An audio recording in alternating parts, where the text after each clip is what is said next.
가운데서 꺼낸 그슬린 나무라는 제목으로 오늘 말씀 나누도록 하겠습니다. 자, 지금 계속해서 이방인과 유대인을 포함한 모든 사람들을 복음 앞에 노출시키는 내용을 계속해서 보고 있습니다.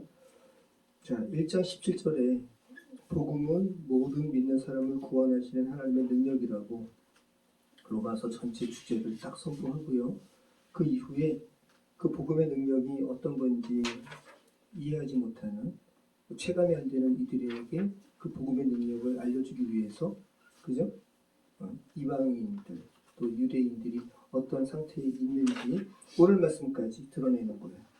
첫 번째, 이방인들에게 해당되는 말씀을 우리는 진리를 모르는 것이 아니라 억압하고 있다. 둘째는 감사하지 않는다. 셋째는 우리는 끊임없이 하나님께서 주신 것을 다른 것들로 바꾼다. 그 결과 하나님께서 우리를 지금 내버려 두신 상태에 있다. 그리고 우리는 죄를 행함을 넘어서 그 죄를 행하는 자를 옳다 승인한다.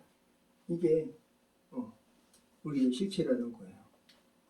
자, 두 번째는 지난주 말씀인데, 그러한 이방인의 죄에 대해서 맞다고, 이방인들은 그런 존재라고 우리는 아니죠 라고 방어하는 유대인들에게 아니라고, 너희도 똑같다고, 너희 핑계할 수 없다고. 하나님께서 원하시는 것은 이면적 유대인이고 이면적 할례지 표면상의 할례가 아니라고, 이렇게 유대인들을 향해서 똑같은 상태에 있음을 논증하는 장면이 지난주 말씀이었어요. 그리고 오늘 20절까지 유대인이나 이방인이나 다 복음이 필요한 존재임을 말씀하고 있어요. 정말 바울은 너무 뛰어난 학자이기도 하고, 그리고 하나님께서 사용하시는 복음의 변증가라는 사실을 다시 한번 알게 됩니다. 오늘까지 바울이 검사의 역할을 하는 거예요. 검사. 유대인과 이방인, 또 모든 인류를, 저와 여러분들을 재판정의 피고인석에 앉히고 너희들은 지금 이런 존재라고 검사 역할을 지금 오늘 그 말씀까지 지금 바울이 하고 있는 겁니다. 자, 바울이 로마서에서 가상의 반대자를 세워서 문답 형식으로 논증하는 기법이 뭐라고 그랬어요? 디아트리비. 그죠? 자, 오늘도 유대인들이 그 유대인들을 향해서 디아트리비의 기법을 사용하면서 바울이 몰아붙이는데 5가지를 말하거든요. 근데 그 5가지가 바울의 이 설교를 듣고 있는 유대인들이 다 항변할 수 있을 것 같은 내용을 이야기해요.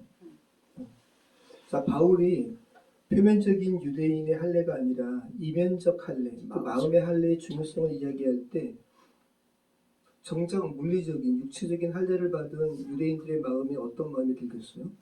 그래? 그럼 우리 육신적인 할례가 무슨 필요가 있는 거야? 그죠? 이런 의문이 당연히 들지 않겠어요? 그죠? 그리고 이스라엘 백성에게 육신적인 이 할례 징표를 행하게 하신 것은 하나님이신데 이런 의문이 들 수밖에 없단 말이에요. 그죠? 자, 그래서 이제 가장 먼저 이 유대인의 마음을 알고 바울이 디아트리비의 기법을 사용하면서, 자, 3장 1절에서 이렇게 이야기하죠. 유대인의 마음을 잘 알았어요. 같이 한번 읽어보겠습니다. 그런즉 유대인의 마음이 무엇이며 할례의 유익이 무엇이냐. 네. 자, 이 말이 이제 베베 여성 사역자의 입술을 통해서 이 바울의 이 말이 들려졌을 때 로마 교회에 모였던 유대인 배경에 가진 그리스도인들에게 어떻게 들렸을까, 이 말이. 이건 단순한 어떤 신학적인 토론이 아니잖아요. 본인들의 정체성이란 말이죠. 그죠? 유대인으로서, 할례받은 유대인으로서 평생 살아왔던 자신의 정체성이 뿌리째 흔들리는 말씀을 바울 선생님이 하고 있단 말이죠. 유대인들 입장에서는 이방인들과 자신들을 결정적으로 구분짓는 그 정체성이란 말이에요. 그것을 부정하는 말을 해버리니까 유대인들은 황당한 거죠. 그러면서 이제 이렇게 이야기하는 거예요. 그러면 우리가 유대인으로서 다른 민족보다 나은 게 뭐냐? 할례의 유익이 뭐냐? 이렇게 묻는단 말이에요. 그 이야기를 이제 디아트립의 기법을 사용하면서 바울이 스스로 자문하는 거예요. 그죠? 자문 자답하는 거예요. 자, 이렇게 유대인들이 물었을 때 바울이 뭐라고 이야기합니까? 2절입니다. 같이 읽겠습니다. 범사의 범사의 반응이 우선은 우선은 그들이 그들이 하나님의 하나님의 말씀을 말씀을 받았음이니라. 자, 유대인의 나음이 뭐고 할례의 유익이 뭐죠? 라고 할 때, 야, 범사에 많다. 되게 많다. 우선은 뭐라는 거예요? 하나님의 말씀을 맡았습니다. 유대인들이. 이거 얼마나 귀한 겁니까? 여기서 하나님의 말씀이라고 번역된 단어가 로기아라는 단어인데 일반적으로 헬라어 단어는 로고스거든요. 요한복음에서는. 근데 여기서는 로고스라는 단어를 쓰는 게 아니라 로기아라는 단어를 쓰는데 단순히 말씀을 좀 넘어선 거예요. 신적인 발화. 그러니까 얼마나 더 뭐라 그럴까 그 사명이 막중한 거죠. 그죠? 그리고 여기서 우리말 성경은 하나님의 말씀을 맡았다라고 번역했잖아요. 이게 이제 신뢰를 의미하는 피스티오, 피스티스 믿음이잖아요. 여기에 수동태예요. 하나님께서 당신의 말씀을 유대인 너희들에게 맡기실 만큼 하나님께서 너희를 어떻게 하셨다? 신뢰하셨다. 이거 굉장한 특권이죠. 여러분 하나님께서 당신의 말씀을 여러분에게 맡기신대요. 이거는 굉장한 신뢰예요. 그죠? 만약에 야 내가 하는 나의 말씀, 나의 말을 너희한테 맡긴다 그랬다가 아니다. 아 너한테 맡길 만하지 않다고 할 때 그거 얼마나 그게 상처가 되는 거예요. 그죠? 그러니까 하나님의 택한 백성의 유대인의 유익이 굉장히 많은 거라고요. 그죠? 너무 큰 특권인 거죠. 자, 그리고 이제 유대인이 이제 두 번째 항변을 하는 거죠. 같이 읽겠습니다. 어떤 자들이 믿지 아니하였으면 어찌하리요? 그 믿지 아니하니 하나님의 믿으심을 피하게 되느냐. 자, 이 말이 이런 거죠. 가상의 유대인 대화자들이 이렇게 이야기하는 거. 좋아요. 그러면 우리가 하나님의 말씀을 맡았다고 칩시다. 그런데 우리 중에 그 말씀을 안 믿는 사람이 있거든요. 그렇다고 해서 하나님의 신실하심이 무너지는 건 아니잖아요. 이렇게 반문하는 거예요. 우리에게 약속하신 하나님의 신실하심이 어쨌든 유효하잖아요. 이렇게 묻는 거예요.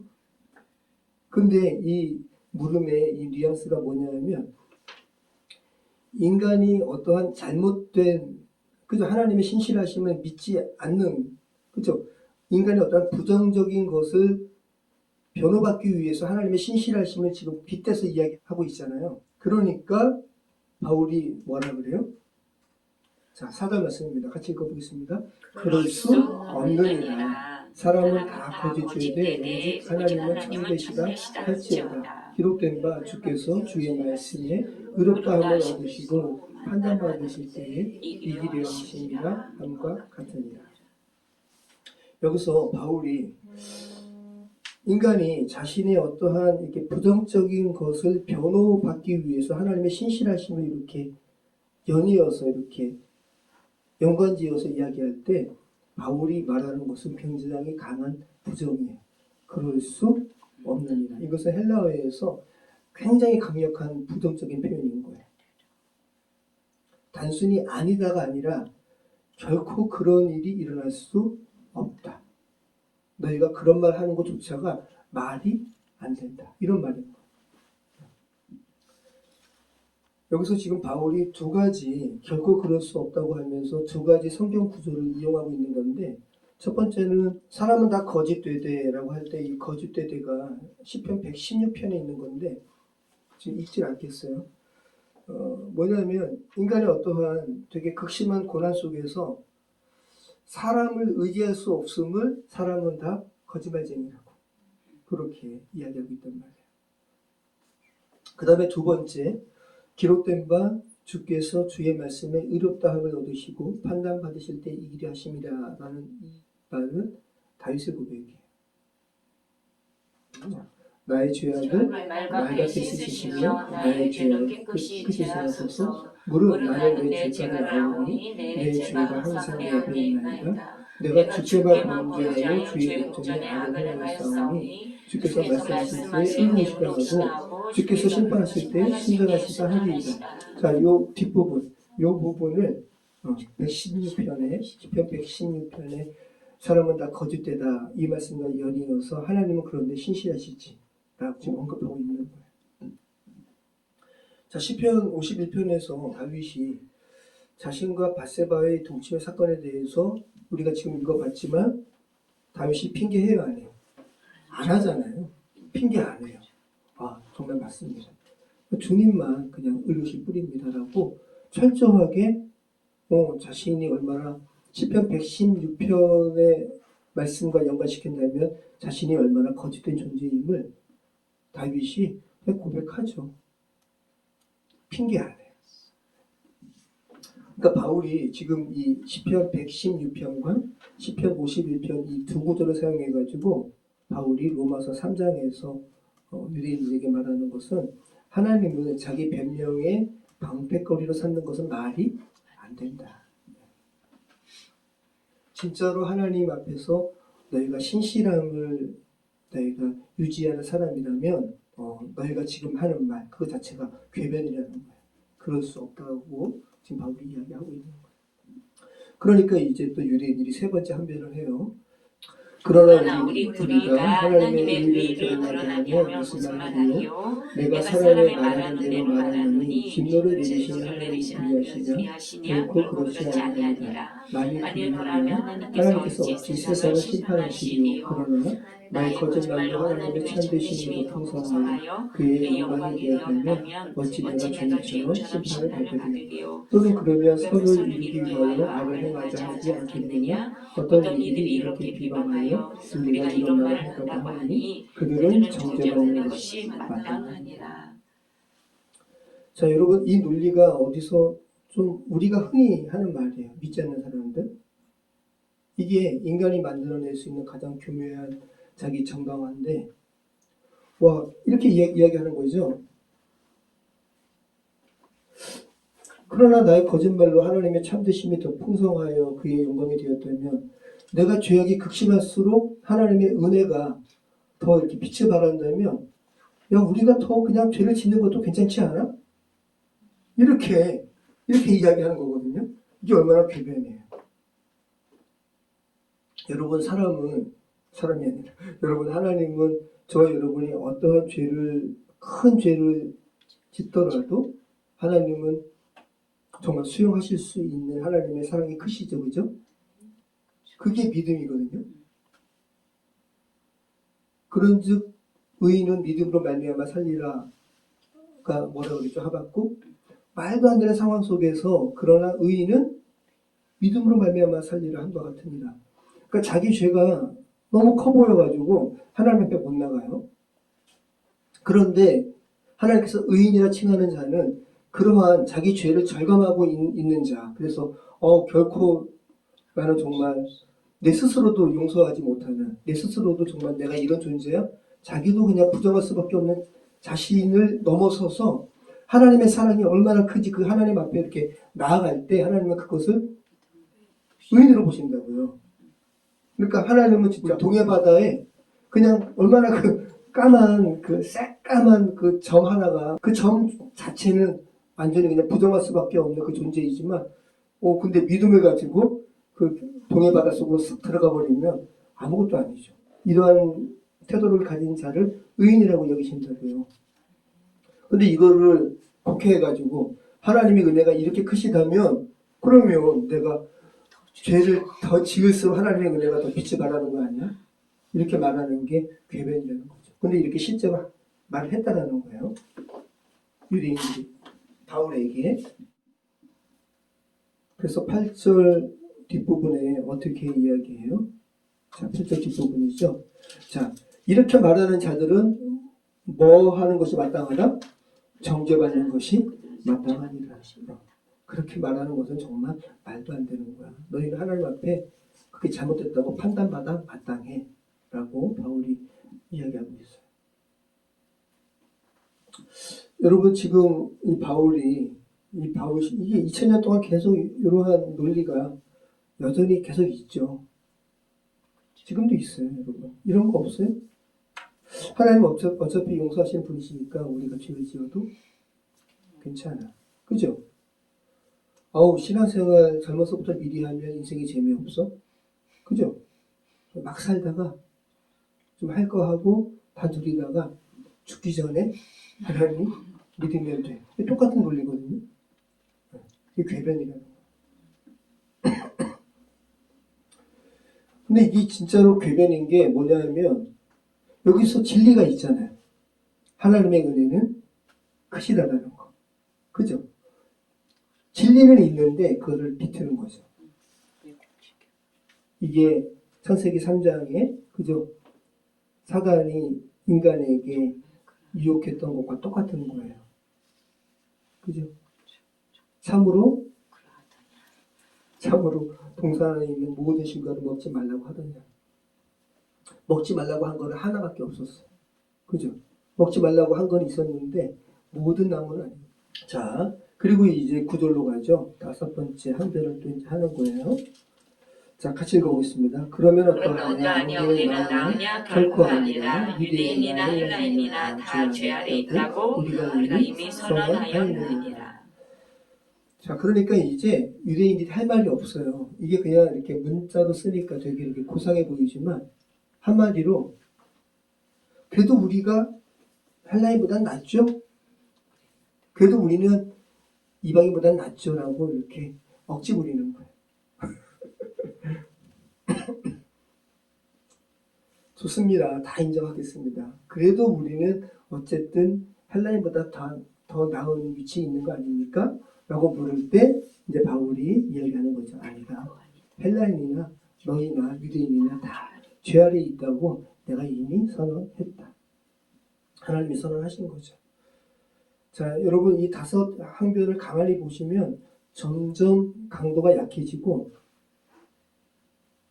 마지막에는 이렇게 악을 쓰고 있는, 억지 부리고 있는 거거든요.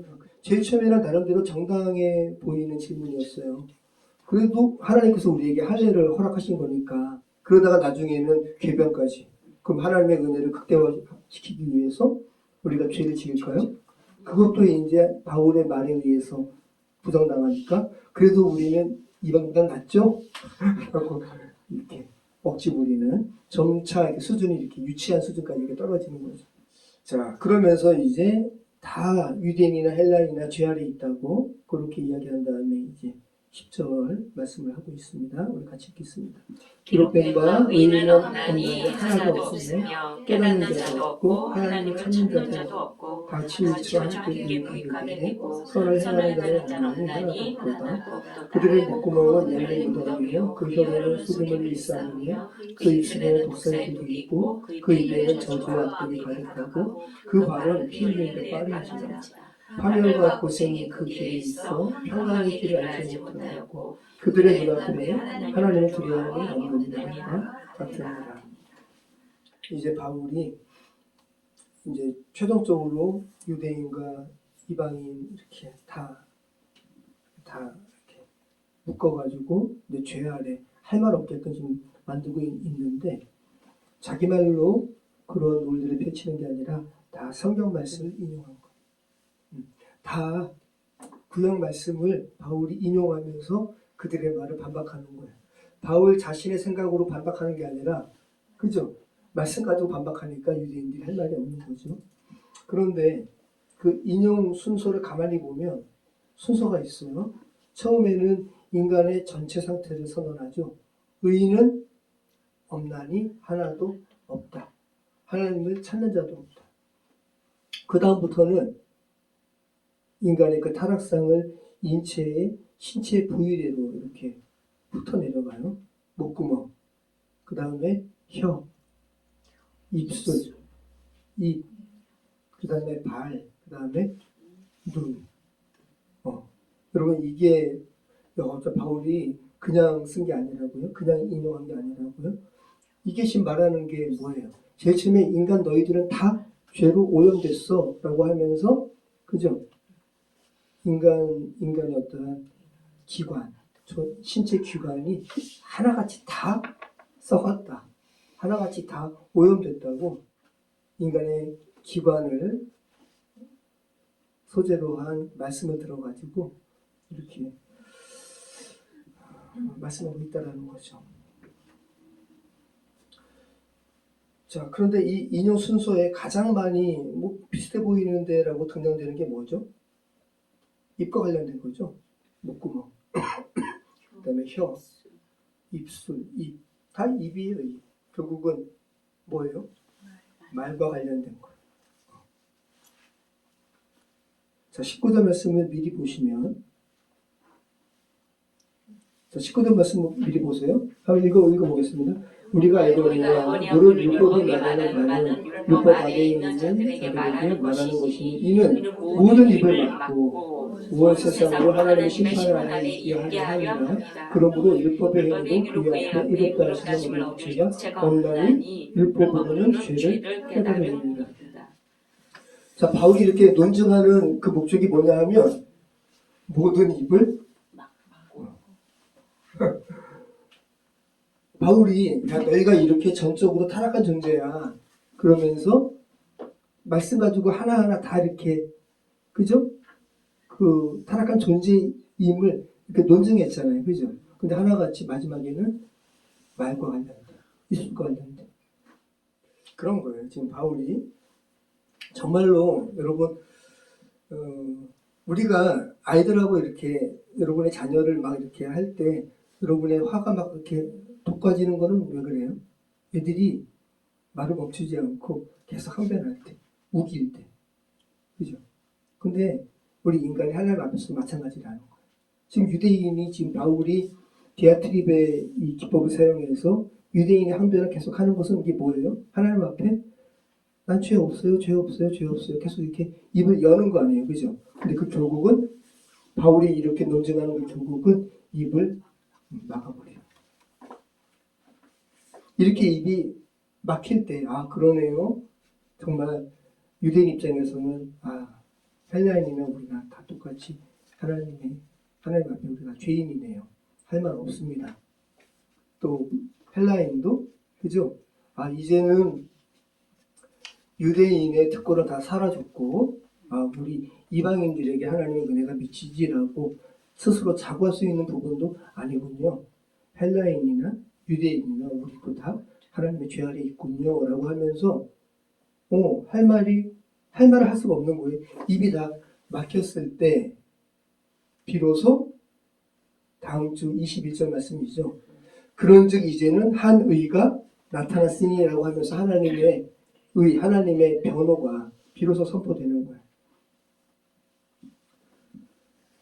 이게 참 우리가 어떻게 하나님을 만나게 되는지, 우리가 하나님 앞에 어떻게 복음에 우리가 노출되는지도 똑같죠.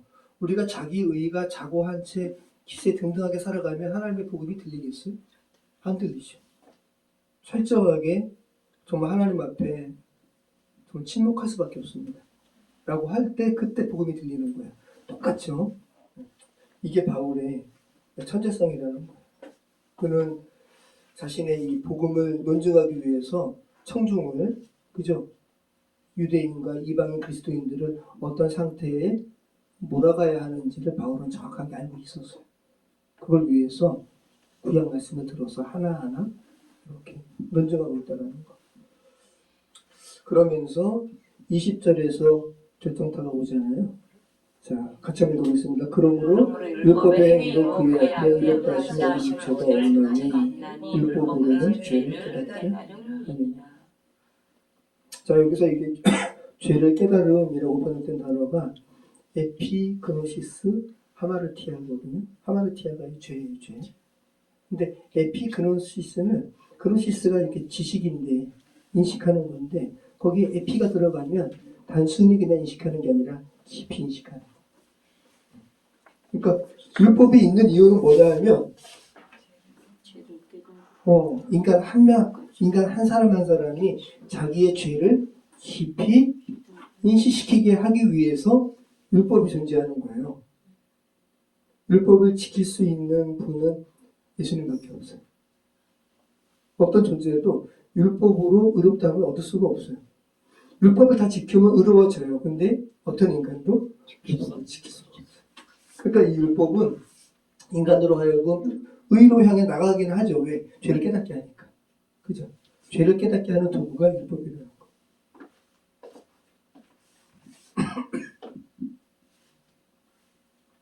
율법이 그렇게 작동하고 있다는 거예요. 그러니까 율법은 거울 같은 거죠. 우리가 아침에 일어나서 화장실에서 거울 보잖아요. 거울 자체가 우리를 깨끗하게 하는 건 아니죠. 그죠? 우리 얼굴에 뭐가 있는지 보여주는 게 거울이죠. 율법이 거울 역할을 하는 거예요. 그럴 때, 내가 이런 존재밖에 안 되구나 라고 할 때, 정말 내 안에서 말고 내 밖에 다른 의의가 정말 있어야 되겠구나. 이렇게 절감할 때, 21절 말씀이. 그런 즉, 율법 외에 한 의의가 나타났으니. 이 말이 진짜 확 오는 거죠. 자, 여러분 철저하게 율법에 의해서 자신의 상태가 다 노출되어진 상태가 어떤 상태예요? 그 상태가 오늘 제가 제목하는 상태예요. 불에서 꺼낸 그을린 나무 같은 상태. 입은 있는데 유구무원, 어떠한 변명도 할 수 없는 상태. 이 표현이 스가랴서에서 묵시문학인데 총 8개의 환상이 나오거든요. 그 중에 4번째 환상이 스가랴 눈에 펼쳐지는데 당시에 대제사장 여호수아가 정말 이렇게 불에 그슬린 나무처럼 고개를 푹 숙이고 아무 말도 못하는 존재로 사탄이 고발하는 환상을 하나님께서 스가랴를 하여금 보게 하셨어요. 딱 그 상태. 한번 볼까요? 자, 보세요. 같이 읽어보겠습니다. 스가랴 3장 1절로 5절 말씀 같이 읽어보겠습니다. 대제사장 여호수아는 여호와의 천사 앞에 섰고 사탄은 그의 오른쪽에 서서 그를 대적하는 것을 여호와께서 내게 보이십니다. 여호와께서 사탄에게 이르시되 사탄아 여호와께서 너를 책망하노라. 예루살렘을 택한 여호와께서 너를 책망하노라. 이는 불에서 꺼낸 그슬린 나무가 아니냐 하실 때 여호수아가 더러운 옷을 입고 천사 앞에 서 있는데 여호와께서 자기 앞에 선 자들에게 명령하사 그 더러운 옷을 벗기라 하시고 또 여호수아에게 이르시되 내가 내 죄악을 제거하여 버렸으니 내게 아름다운 옷을 입히리라 하시기로 내가 말하되 정결한 관을 그의 머리에 씌우소서 하매 곧 정결한 관을 그 머리에 씌우며 옷을 입히고 여호와의 천사는 곁에 섰더라. 네. 자, 이 스가랴 3장도 여러분 로마서 3장처럼 법정이에요. 그죠? 네. 오늘 바울이 오늘 말씀에 사탄의 역할을 했어요. 철저하게 고발했어요. 할 말 없게. 근데 인간을 파멸시키기 위해서 고발한 게 아니라 복음을 들려주게 하기 위해서 고발한 거고, 그죠? 사탄은 이 여호수아 하나님 당신께서 택하신 이 이스라엘의 백성의 대제사장 여호수아가 이러네요 라고 하면서 이스라엘 전체를 싸잡아가지고 고발한 거거든요. 그럴 때 하나님의 말씀이 저는 이 표현 예루살렘을 택한 여호와께서 너를 책망하노라 이 사탄에게 책망하는 거거든요. 그러면서 자신의 택한 백성 예루살렘을 대표하는 대제사장 여호수아의 모습이 이는 불에서 꺼내 그슬린 나무가 아니냐. 그런데 핵심은요, 타서 없어진 게 아니라 꺼냈어요. 그죠? 하나님의 구원의 모습이 이 안에 있고, 그런데 여기서 여호수아는 아무 말도 못해요. 더러운 옷을 입고 그냥 불 속에서 꺼내 그슬린 나무 같은 상태였어요. 그런데 그를 깨끗하게 하신 것도 외부에서 왔죠. 하나님께서 자기 앞에 선 자들에게 명령하사 그 더러운 옷을 벗기라. 그죠? 그럼 이게 다음 절에 살펴보게 될 그런즉 이제는 한 의가 나타났으니 그건 정확하게 지금 구조가 같아요. 하나님의 변호는 이 사람에게 여호수아에게 아무런 잘못이 없다라고 이야기하지 않아요. 그죠? 네.